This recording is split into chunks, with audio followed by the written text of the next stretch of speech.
આજે તો રસ્તામાં જતા જતા મિની વ્લોગ ચાલુ કર્યો.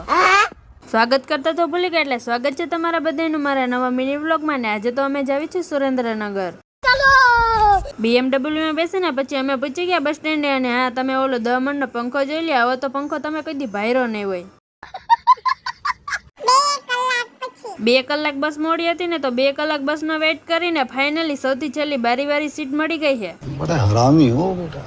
પછી તો બસવાળા કાકાએ પુગાડી દીધા 5 મિનિટમાં ગ્રીન લાઈન ચોકડી. અને ગ્રીન લાઈન ચોકડીથી કોણ કોણ મારા વ્લોગ જોવે જરાક કમેન્ટ કરજો. ગ્રીન લાઈન ચોકડીથી પૂગી ગયા ચોટીલાને, લઈ લીધું આઈસ્ક્રીમ. ને હું આઈસ્ક્રીમ ખાતી હતી ને, તે દાદા કે આમ તાર બાનો વિડીયો લે, બાને આઈસ્ક્રીમ બહુ ભાવે. પછી તો ચાઉંડમાના દર્શન કરીને અમે પૂગી ગયા સુરેન્દ્રનગર. ને અહીંયા આપણે થંભ ઉભો થવાનો છે. પહેલે દી અમે સામૈયા કર્યા ને પછી બીજે દી બાઈઓએ સામૈયા કર્યા, ને પછી બીજે દિવસે સાંજે તો રમવાનું પણ ચાલુ કરી દીધું. પછી તો ત્રીજા દિવસે સવારના પોરમાં થંભ ઉભો થઈ ગયા ને પ્રસાદી લઈને અમે રાજકોટ જવા માટે નીકળી ગયા. હાલો તો હવે અમે રાજકોટ પૂગીને ત્યાં લાગીમાં તમે બધાય ફોલો કરીને કમેન્ટમાં જયરામ આપી લખી વાળજો.